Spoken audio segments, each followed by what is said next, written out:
Ulampang kayeng dorbar tauan ka Meghalaya u Thomas A. Sangma, ulapan pau ya ka jingbam hun halor ka jing Suki ka jingtei na kabenta banshna ya ka Meghalaya Assembly Thymmai hamau diang.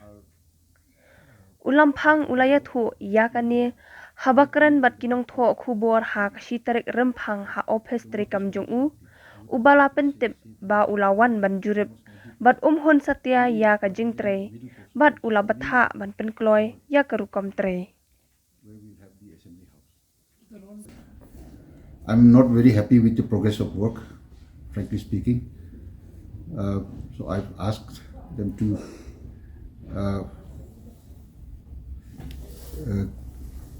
expedite the progress, but then there are certain we discussed about the issues, certain issues, the payments and the materials, delay in the materials coming on, because as you all know, the new hall, the central hall where the house is being built are being on prefabricated steel, so the materials take time to come in here, and especially with this now the roads also not able to carry so much of load, so it has to go around and come in, so it's taking time for the materials to reach. But however, 50% of the materials have reached, so they can start to work.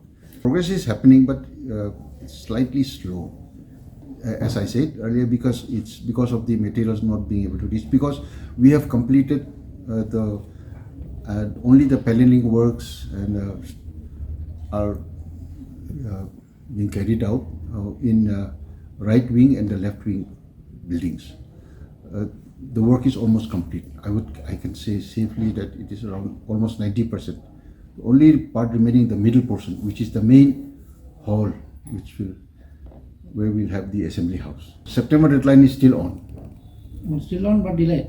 No, I mean there's still time which we can finish it. So we have been assured that the house flooring will be completed by the central hall. The dome portion would be completed by March. So if that happens, I think we should be. I am taking personal. I'm interested in it, so I'm regularly going to visit and try to make sure that the work does not get delayed.